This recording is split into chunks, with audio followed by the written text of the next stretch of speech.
everybody, Survivor Driver here, right beside you. And today's video, the musical review is going to be another piece by Sui called Euporie. Great tune, and we'll get to that later on in the vid. And today I want to talk about 2 points that I see may be actually related, and that is a documentary by Mike Cernovich called Hoaxed, and it's a great documentary. It's about the media, what used to be the mainstream media. I think it's safe to say is rapidly becoming the legacy media, independent media. I think in a very legitimate way, a very real way, is taking over on the internet. And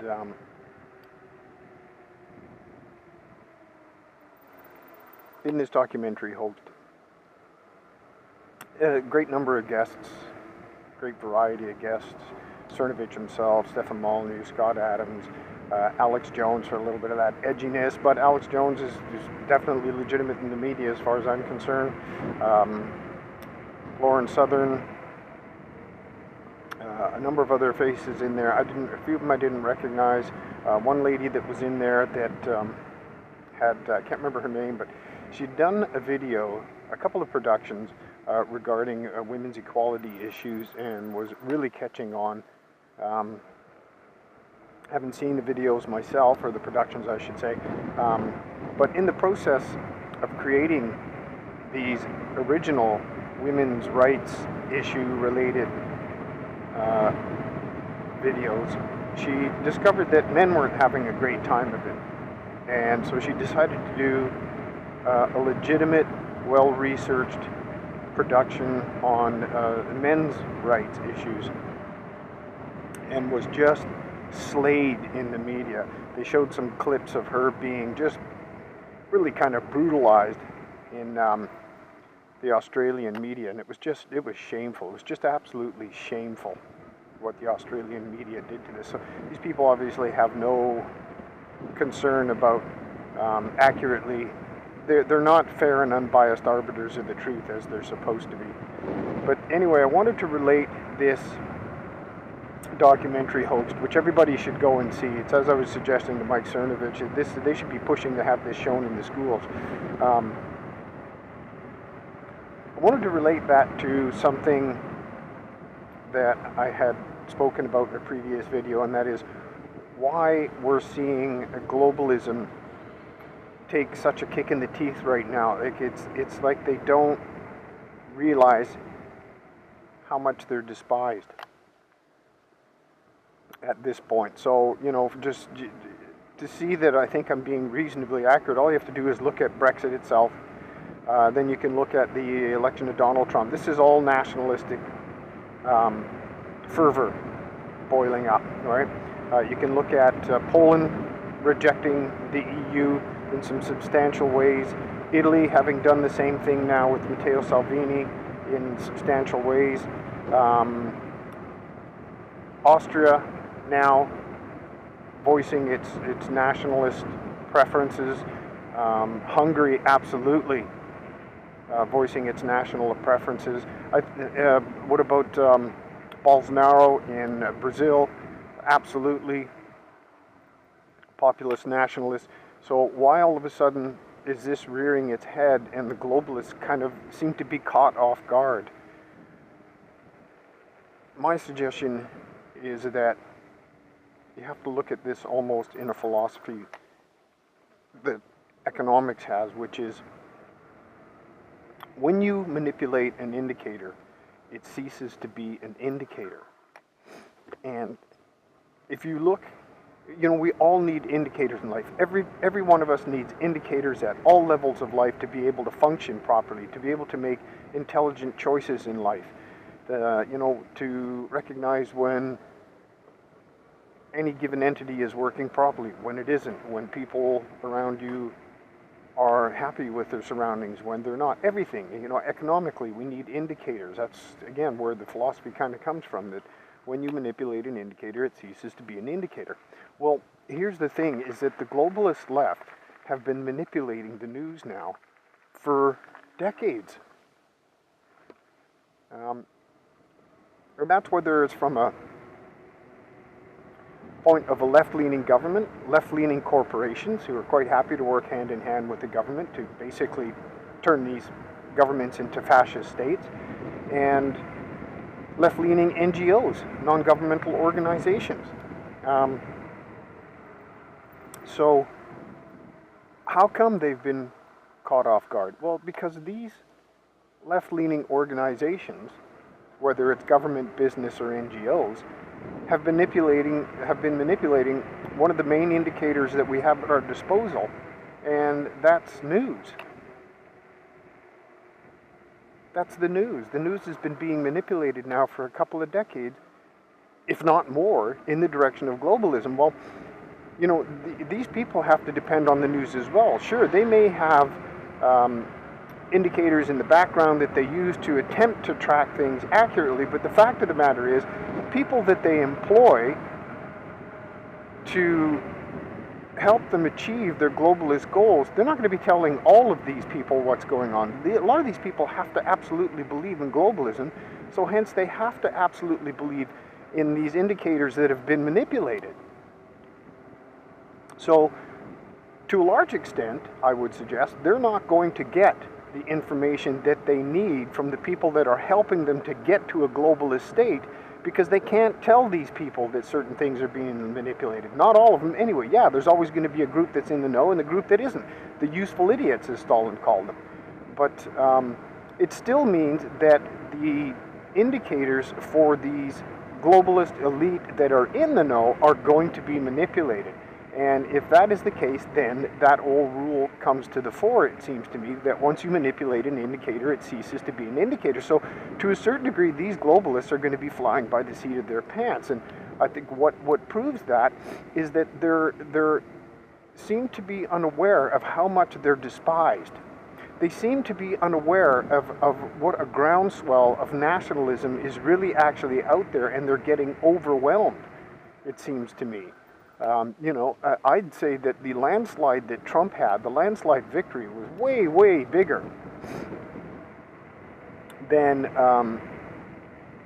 some are willing to admit. I mean, there's some out there that seem to think that Hillary Clinton still had the popular vote. And I dispute that myself personally. I think there's no question that the election was rigged in Hillary Clinton's favor, which is astounding because she basically lost an election that was rigged in her favor. And the reason that she lost is because the populist, nationalist uprising in the United States at that point was just so huge that it couldn't be denied. So that's why Trump won. Is the groundswell of support was just massive. And, you know, these globalists were completely caught off guard. They couldn't stop it. They could not stop it. And it seems to be happening all over the place. And I think it's happening all over the place because that indicator no longer works for them. The news no longer works for them. And they're scrambling how to get a handle on this, and they can't because they're not getting accurate information, I don't think, on many of the levels that they need to be able to further their cause for globalism. And I think as their globalist cause hits more and more resistance from nationalists, I think what you're going to see is exactly what's going on in France, for example, right now with the Yellow Vest protests. You know, these people are protesting, and as far as I'm aware, in France as much as any other apparently democratic Western modern state, they have a right to protest. They have a right to be heard. And now the globalists are really showing themselves for who they are. And we're going to get back to this on the other side of this little musical interlude, which is, again, an excellent band I just discovered, Casa Sui, and the name of this piece is called Euporie. Here we go.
another great 60s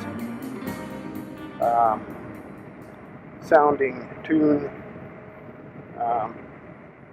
Again, as I mentioned in the previous video, really enjoying these guys. I really like that 60s sound. And again, it's all instrumental all their songs are instrumental that I've found so far, and I really enjoy that element of it. Just, I don't really need to have a lot of words prattling on in my ear. You know, some lyrics that are well written are great. Otherwise, I appreciate the classical, I appreciate the jazz, and even you know, contemporary rock sound that's instrumental is very enjoyable. So anyway, back to Macron and the Yellow Vest protesters, and now Macron, as a butt plug for the globalists, becoming violent and exercising more and more police state tactics to try to shut down these protests, as if somehow he's kind of saving the country by doing this. They're taking control of the country for what people want. It's not what people want. We know it's not what people want.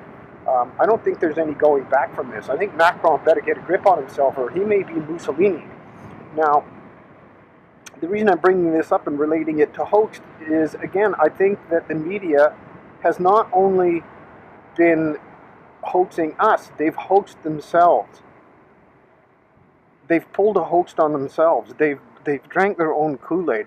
I saw a tweet day before yesterday by this Darcy Oliver guy, because I guess, I don't know if it was just BuzzFeed or if it was a number of large media entities had a huge number of layoffs. And they had a huge number of layoffs because they're valueless. There's no value. It's not news. It's activism. And it's globalist, leftist, socialist activism is what it is. I mean, they're engaging in, as far as I can tell, kind of this postmodernist cultural Marxism. That, there's this guy having a snooze there. And so he tweeted out, I guess, that the number had settled on 1,000 people getting laid off in this big entity. I think it was BuzzFeed, but I think it might have been more people involved. And then he subsequently tweeted out that he was disturbed by his tweet about the number of layoffs. He was disturbed about the comments that came through. So here is what I'm saying, the media, and this Oliver Darcy guy has been playing his fair share game of manipulating the information going through the media. And there's a cab driver probably not happy with me that I'm going the wrong way down a one-way street, which isn't normally a one-way street, just for construction purposes. So, yeah, I'm kind of breaking the law here. Who the hell cares? So this Oliver Darcy guy just seems to be completely taken aback by the comments he's getting. And I'm sure the comments are things along the lines of, good riddance, don't let the door hit you on the ass on the way out. These kind of comments, and he seems to be disturbed from that. Well, it's because you drank your own Kool-Aid, Darcy. You drank your own Kool-Aid, buddy. People have been telling you for a long time, right to your face, that nobody can stand you. Nobody values the product that you have, because you don't have a product. It's fraudulent. So, again, I think these guys have hoaxed themselves. It's not just... I mean, the documentary is great, but it's not just us that are being hoaxed.